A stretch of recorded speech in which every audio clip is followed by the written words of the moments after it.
Okay, and we are live. I think I can see people joining into the call now, which is fun. Good afternoon, everybody, or good morning, or good evening, depending on where you are in the world. I'm Sil. Uh, you know me from the lectures, of course. And last week you had Aimee. This week and the following week will be me going into the history of artificial intelligence, the history of language models, and the history of generative AI as it is in the last 2 years a little bit more deeply. So I am covering slightly more technical content for my modules. It's not the most technical. We're not going hands-on with this technology, but we are giving a deeper sense of what the technology is about, how it works in the back end, who to look out for if you're looking for these products, and contextualizing it with a bit of history at the same time. So this office hour for the next 45 minutes, I'm available to answer questions. If you have any questions, I'm available to just simply talk or discuss or elaborate on a topic if you have something in mind, and we'll take it from there. So feel free to pop a question into the chat at any point. And if not, I'll just be here talking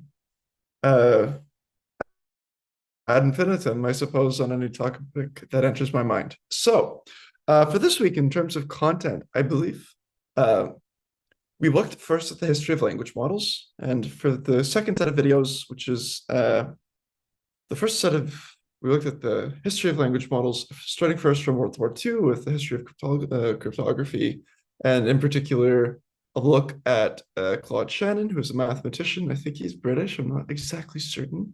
I think he was working at Berkeley at one point, who discovered that if you look at the probabilities of words following one another, so for example, if you look at the words United States of, you might figure that out of all the words that exist in the English language, United States of America, America is most likely to follow those three words, say 70% of the time. And he developed this into something called the language model, and that is the basis of indeed generative AI as we know it today. It's all based on that simple idea. So we have our first question. So when will these office hours be again? Next week. That's correct. Thank you, Philippe. It's next week on Wednesday at 1 p.m. Central Time or 2 p.m. Eastern, or 11 a.m. if you're on the West Coast, or whatever time if you're not in North America or South America. How to sign up for the office hours. Good evening, Edwig. Edwig. Hey, Vivian. Okay, so starting with the idea of the language model post World War II, one of Claude Shannon's close workers, and this is something I don't discuss in the video, Warren Weaver took that idea and applied it to machine translation. So there's this idea that if you can figure out which words follow each other in English, you can also look at which words are likely to follow each other in any other language, and because there are semantic similarities between languages. So the word I in English for myself, I is ich, or moi, or whatever in different languages. So you have like the same meaning, but styled in different words. So you can have a different word in different languages, but the same meaning. And this is very simple for everybody to understand. Of course, we have dictionaries that are based off of this, but Warren Weaver figured out that you can probabilistically figure out which words are likely to be identical in different words in different languages. And so he developed something called the what he called machine translation. I think he came out with a book in the 1950s, or at least a series of essays. And IBM tested it out with English and Russian, specifically at the height of the Cold War, to try to have an uplifting tech demonstration of what language models might be able to bring to the floor. So that is the very first example of machine translation. And he did it in the 1950s. It didn't exactly use a language model per se, but rather he identified 300 words in English, 300 words in Russian, and he manually coded which ones are likely to follow other ones given certain rules. And it's the same fundamental idea that's built into Google Translate since the beginning of the 2000s. So Google Translate was a statistical approach to machine translation. And Google Translate, the team behind Google Translate, developed the transformer, which is the base architecture for GPT, BERT, Claude. Every language model we're using nowadays has its direct lineage traced back to Google Translate, statistical machine translation, and eventually the 1950s, which is pretty neat in my opinion. So we have a question. Various countries have different Gen AI tools available. In Canada, we do not have Bard or Claude, for example. That's true. I'm Canadian. Do you advise using a VPN to sneak into other countries to access them? Assuming we are allowed VPNs, of course. Do prompting techniques differ between the tools? So there's two questions here. One is it worth VPNing into the United States to access Bard or Claude? It's worth at least trying if you have a VPN on hand. So for example, I subscribe to Malvad, which is a pretty decent privacy-oriented VPN. They're not so amazing as to be worth considering purchasing a VPN outright for a month. So if you can access ChatGPT, I recommend accessing ChatGPT. If you can't access one of these major language models at all, you can go to huggingface.co, or might have changed their huggingface.co. You can try downloading your own language model to run locally. I'll paste that into the chat. And generally speaking, those will get you about 80% of the way and it runs on your own computer. And as far as I'm aware, Hugging Face shouldn't be blocked in any country, but perhaps it is. Now, the second question, do prompting techniques differ between large language models? Yeah, the answer is yes. So in general, every large language model is trained in the same way. That you take the bulk of the internet, you feed it into one of these language models, and you get a large language model at the other end. So GPT-3 or Llama 2. And then the big development last year was OpenAI took this large language model trained off the bulk of the internet. So it's designed to predict words as though they appear on the internet. And they put it through something called instruction tuning and reinforcement learning from human feedback. So two separate processes. And these processes are designed to have the chatbot be safe, and second, learn to respond to the user in a question and answer format. So it's specifically that training set that trains the model to answer in a question to answer. So we talk to ChatGPT. That data set is not the bulk of the internet. That data set you have to build manually. And OpenAI, Anthropic, Google, Meta all have their own separate instruction tuning data sets. So, and because the prompts are based off the prompts that you see in those training data sets, the models learn to respond to prompts like those prompts appear in those training data sets. Prompts are not a natural function of language. They're not a universal property of language models. The difference is that you get out of a fine-tuned language model versus a stock language model trained on the internet is that prompts can differ significantly. And sometimes a prompt that works really well with ChatGPT won't work well with Bard or Claude. And you just have to figure that out. Sometimes they will, but there's no such thing as a prompt engineer that's applicable will be the best at all language models. There's no language model whisperer because prompts themselves are not a universal trait of language models. So on to the next question. I feel like I understood the predictability of words in the development of the language model, but can you explain more about how neural networks led to the larger development of large language models? Yeah, so neural networks in the mid-1950s, they were also developed, and they allow for a more convenient learning of probabilities. So instead of training a Markov chain model on the bulk of the internet and have it memorize the transition probabilities between words, you might have the model be like, so for every instance of the word America, how many of them follow United States of? Oh, 73% of the time. And you do that for every single word for, say, 500 words back. So you look at every sequence of 500 words and you look at which one is most likely to follow. Older statistical models would do that manually by crawling through the training set.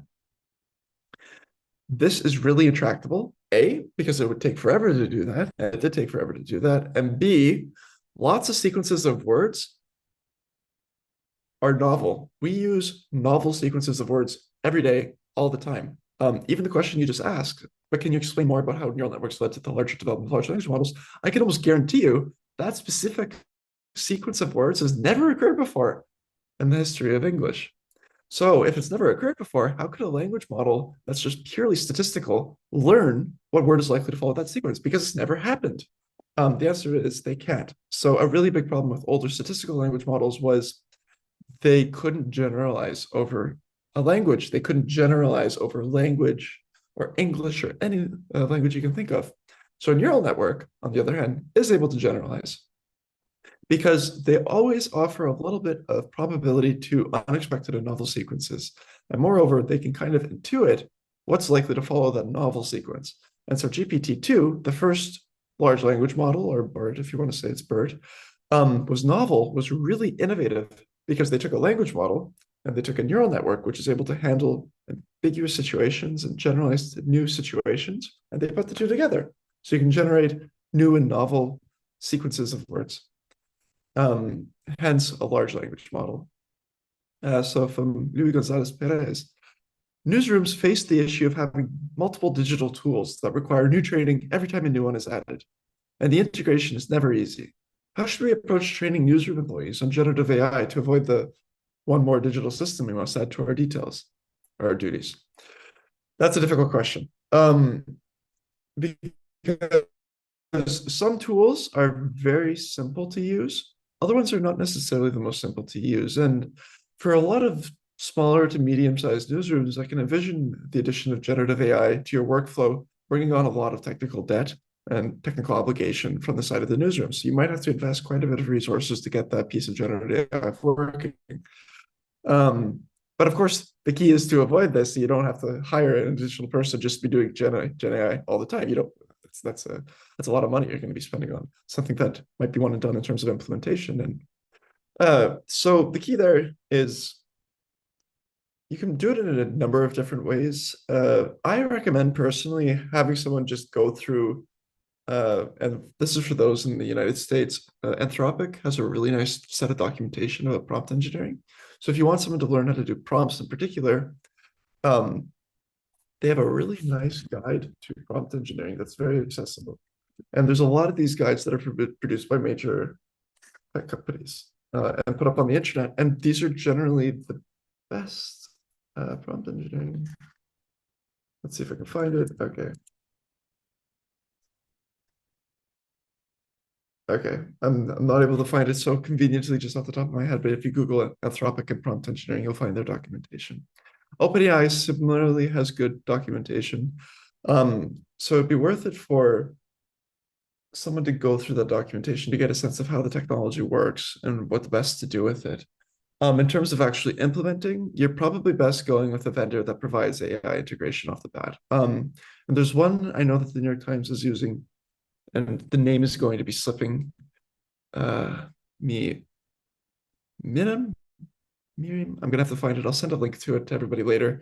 But there are AI vendors that provide a whole bunch of different functionality in one single tool. So that's also an option. That's probably the best option.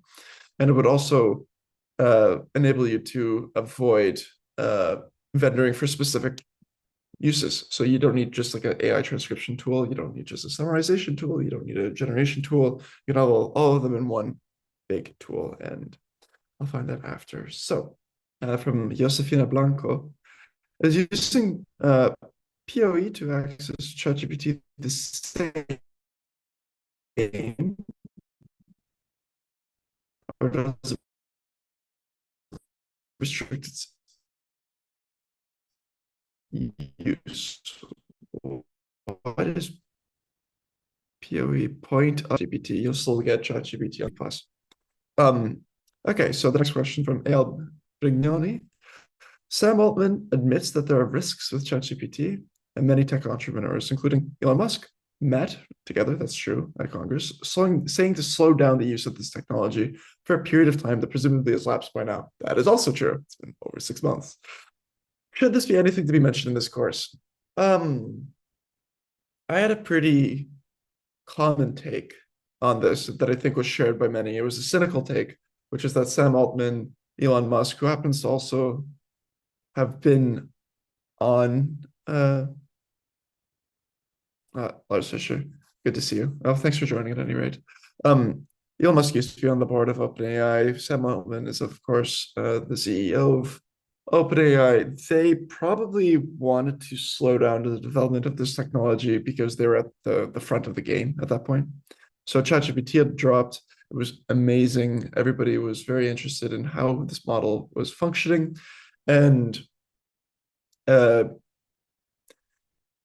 it was very good, but it was not quite there yet. And there was a sense back in January of this year that there were even more amazing models that were going to be releasing soon that would blow ChatGPT out of the water. In particular, GPT-4 was going to come out, and there was a lot of hype. There was a lot of talking and whispers and gossip and rumors about GPT-4 being near AGI or artificial general intelligence level. That is at a human level in terms of its output. And so there was a sense that AI was going to just like, once you have something that's at a human level, it could just program itself. So you got a program that can program itself and a program that can program even a better version of itself. And then you get like a repeating feedback loop of AI improvements until you get something called the singularity, which is like a AI that's so good at self-improvement, it easily becomes smarter than the human race. Um, Now, this did not happen. GPT-4 was not amazing. It's great. It's not necessarily better than GPT-3, as many of us have found by using it. And in some ways, it's actually worse. In particular, I found that it's worse at creative writing. And this is partly due to how they trained it. So the model is not necessarily, it is smarter, quote unquote, smarter. It can deal with more ambiguous situations. It can answer brain tests, for example. It is in the 93rd percentile on the LSAT, the American law exam, but it's worse at creative writing, which is very interesting. And in some instances, GPT-2, which is from 2019, and GPT-3 from 2020 are both better at creative writing. And I found that in my research. Other people have commented on GPT-4 not necessarily always being better, despite being a larger model.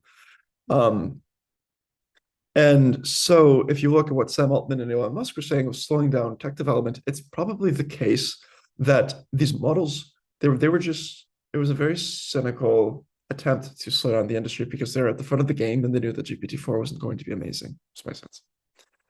From Lynn Grainer, do you know of something like Trillion, which allows people to work in multiple messaging apps through one tool for Gen AI tools? This is an opportunity for someone. Okay. So I'm going to go to my Google Documents because I'm fairly certain I did have this in my Google Documents.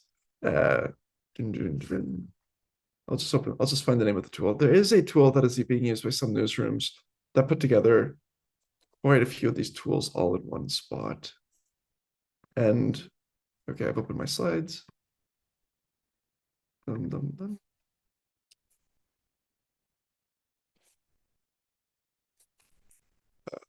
This is why I discuss it next week. I see. Sorry, everyone. Do, do, do.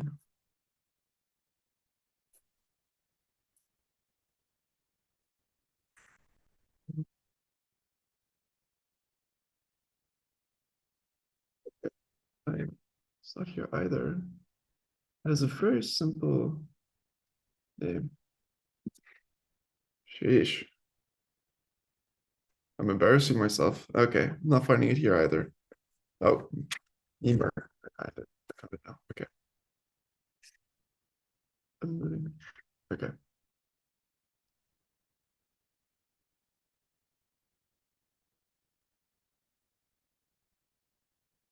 Okay.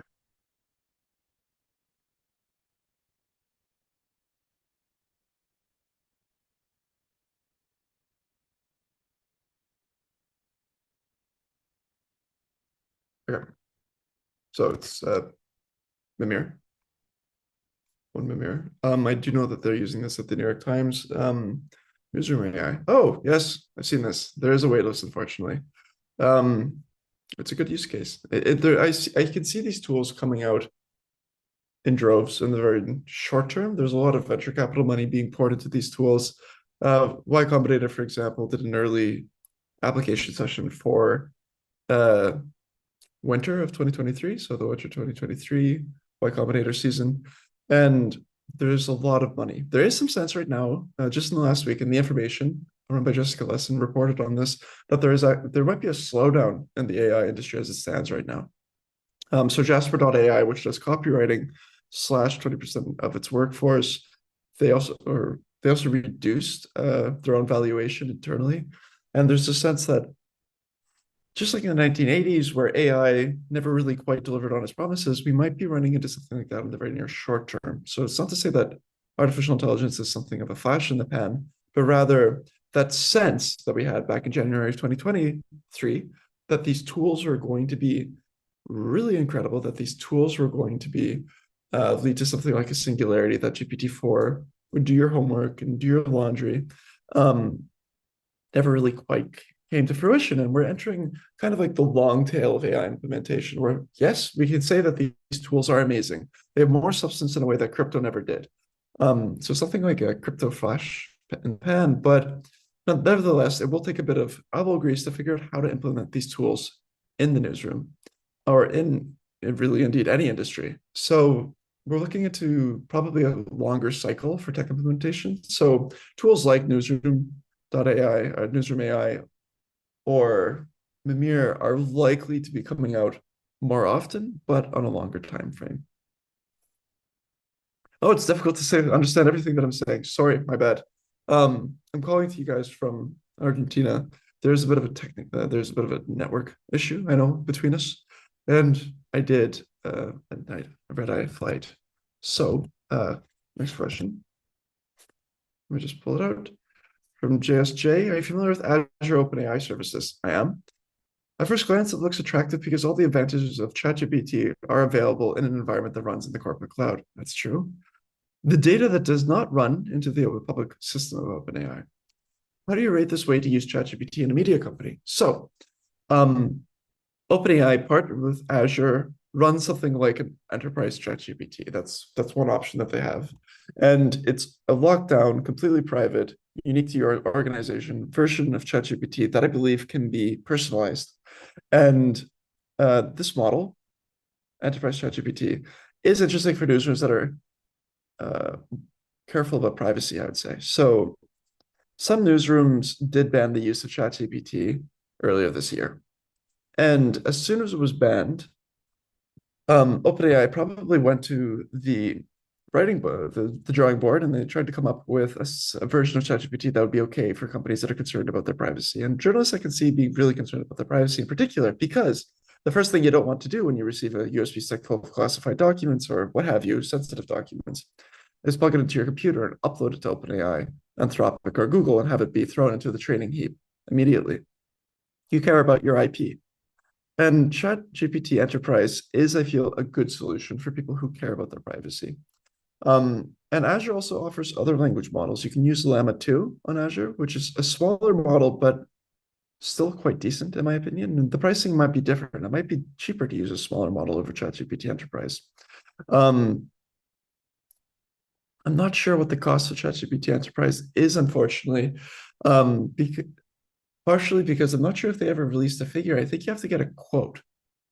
So I can look into that for you guys, but it's an option for sure if you care about your privacy. And as far as I understand it, as long as you're hooked into your company's intraweb, so you might have to VPN in, you can use this version of ChatGPT locally. So how would I rate this way to use ChatGPT in a media company? Definitely preferable over using the public ChatGPT.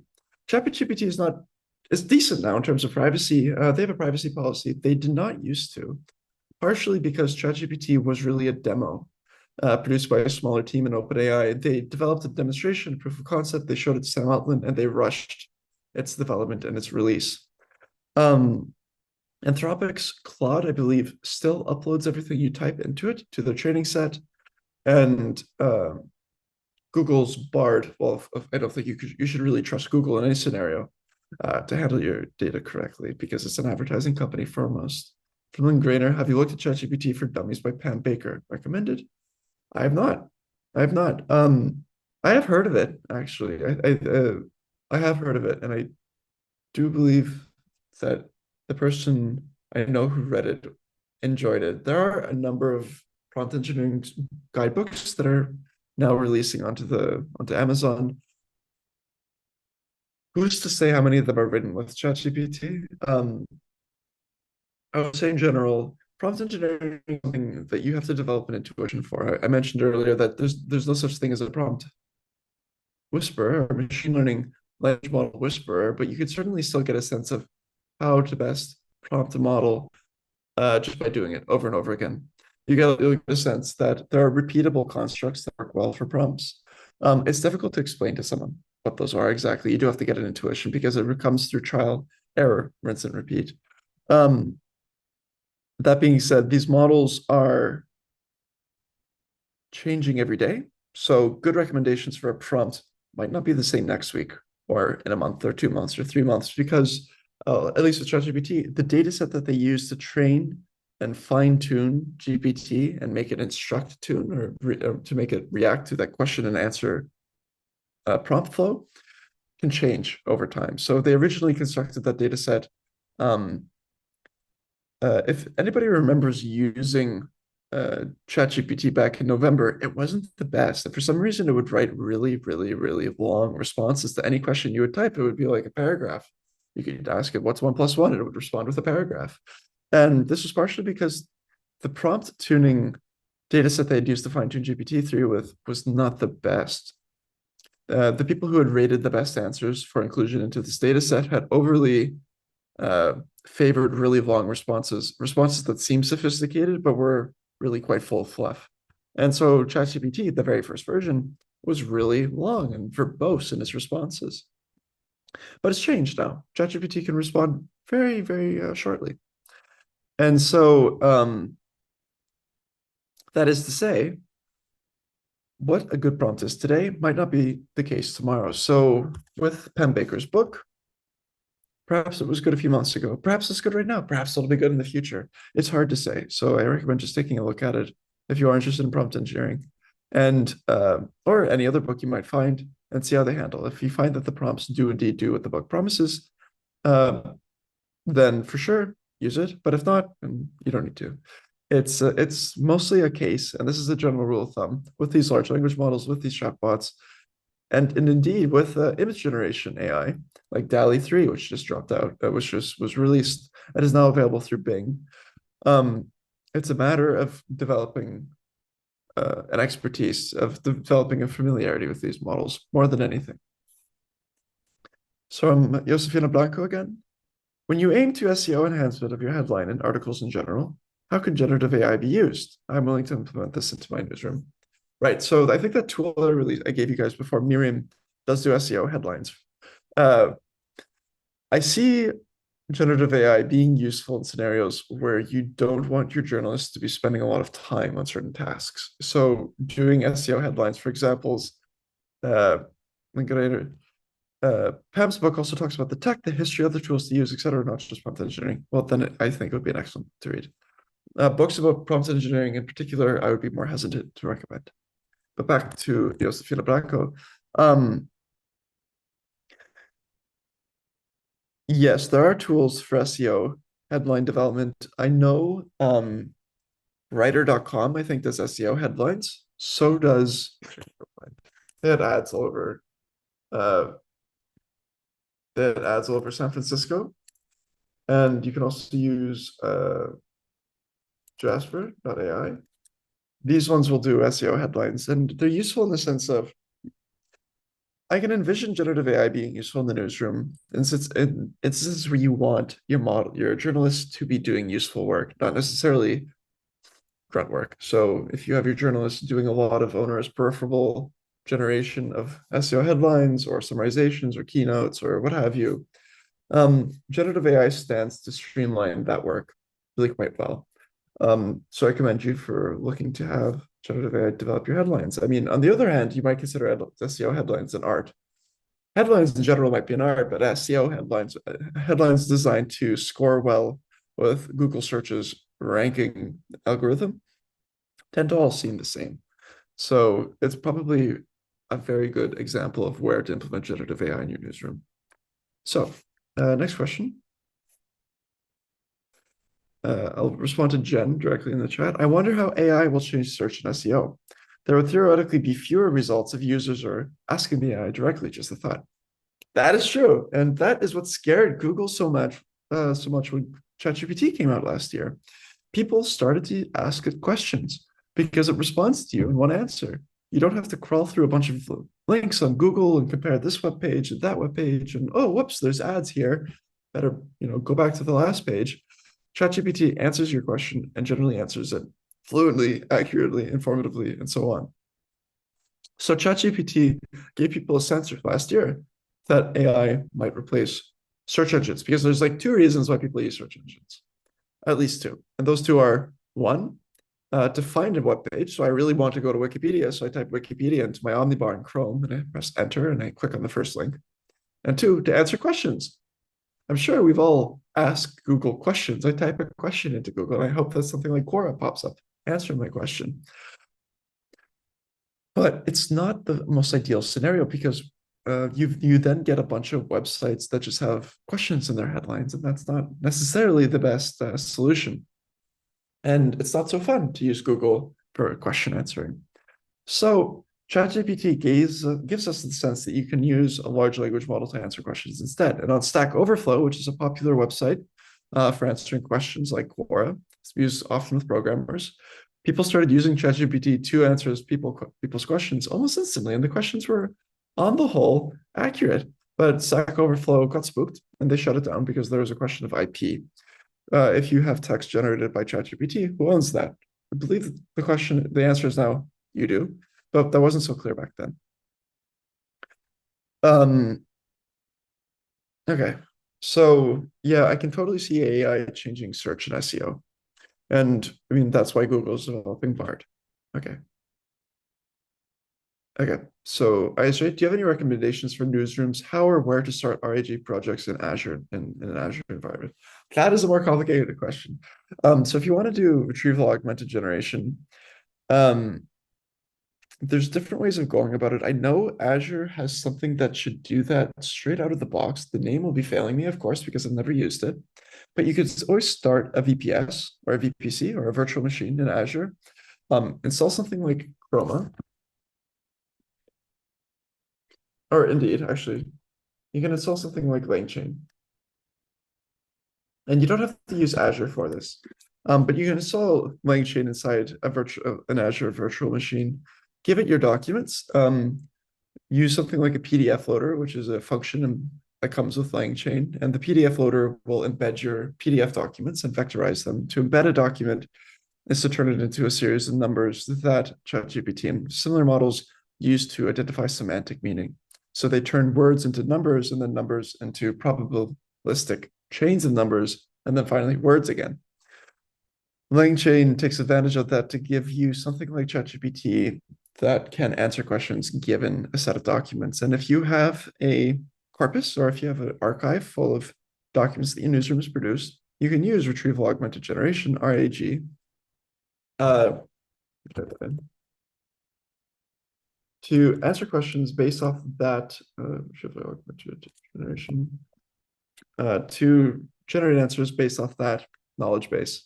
So in other words, and this goes back to what Aimee said way back in the webinar from last month, language models are interesting because they have a knowledge base and a language base. And the language base is really what we're interested in. We're interested in their ability to talk, and we are less interested in their knowledge base because very often these models hallucinate when they try to give you a specific detail about the world because they're only so large and their compression abilities are very impressive. Of course, they managed to cram the internet into one of these models, but because the model is still something like 7 gigabytes, you can't possibly hold all the information that is on the internet. So they compress and they try to fill in the blanks at generation time. It's a little bit like when we come up with a memory. You know how they say with memories, you generate them when you remember? It's not that you're accessing an image in your head or a video in your head, but it's more like you're coming up with the memory every time you try to think of the memory, and that's why it's always a little bit different. It's the same thing with hallucinations. Hallucinations appear when the model's trying to remember. So you can split away the knowledge-based component and just keep the language-based component. And with retrieval augmented generation, have the language model answer questions from a knowledge base that you provide. Okay. In terms of facts, how accurate is ChatGPT? Would it replace the newsroom? The answer is no. And Sean Carrier is correct. Yes, GPT will never release a newsroom. And there's all sorts of reasons for this. Hallucinations are not yet solved. You can minimize them remarkably well, but they're still not quite solvable. And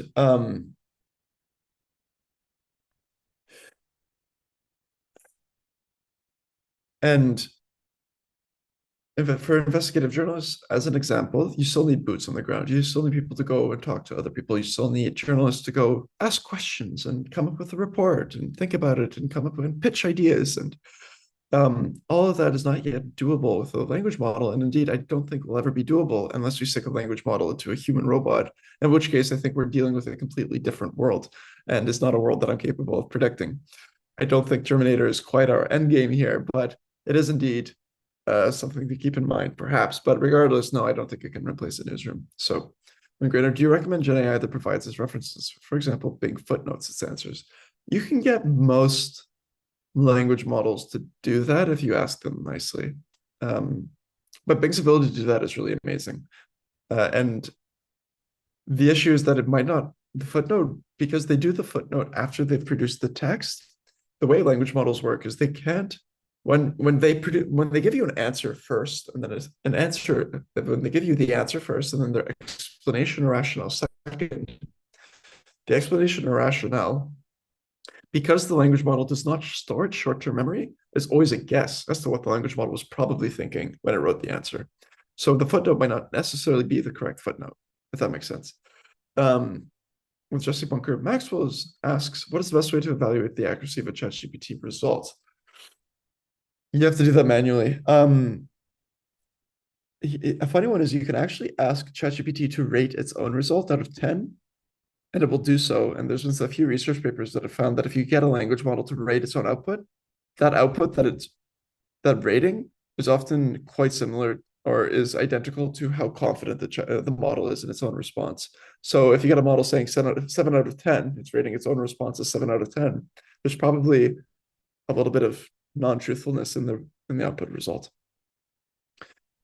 Manoy, apologies if I'm mispronouncing. What do you think about the potential for enshittification? So from Cory Doctorow, of content where the feedback loop of LLM models consuming the AI-generated content results in poor output as time progresses. So language models, to get a little bit technical, target the entropy of written English. The entropy is for any given letter in English, what is the average surprise of that letter being selected over any other letter? And you can calculate the entropy. It's just a single number.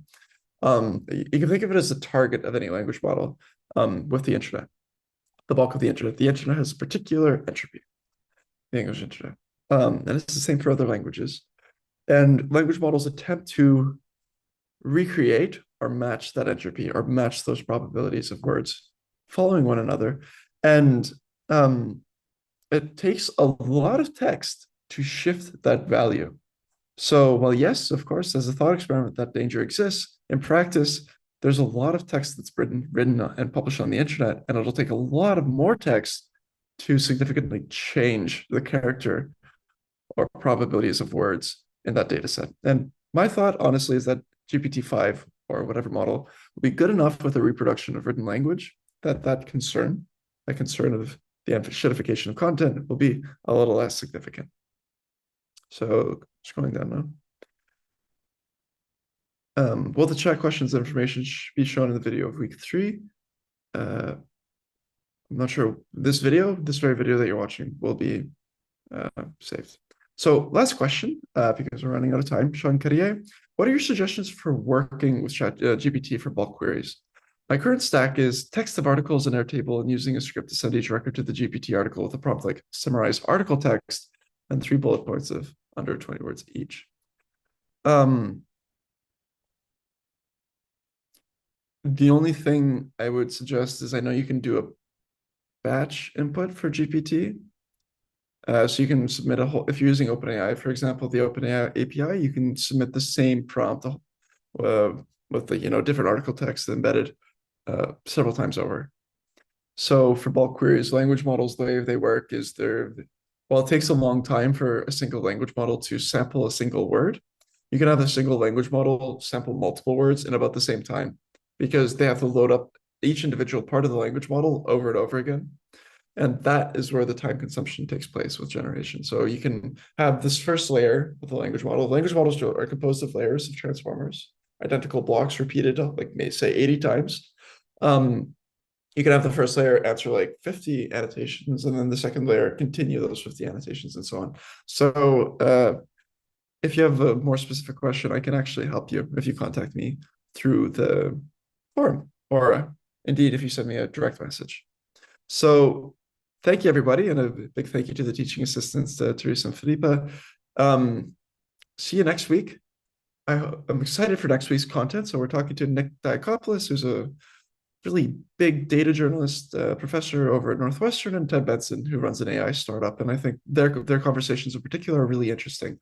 And as always, apologies if I was not so comprehensible. The connection is not as great from Argentina as I thought it would be.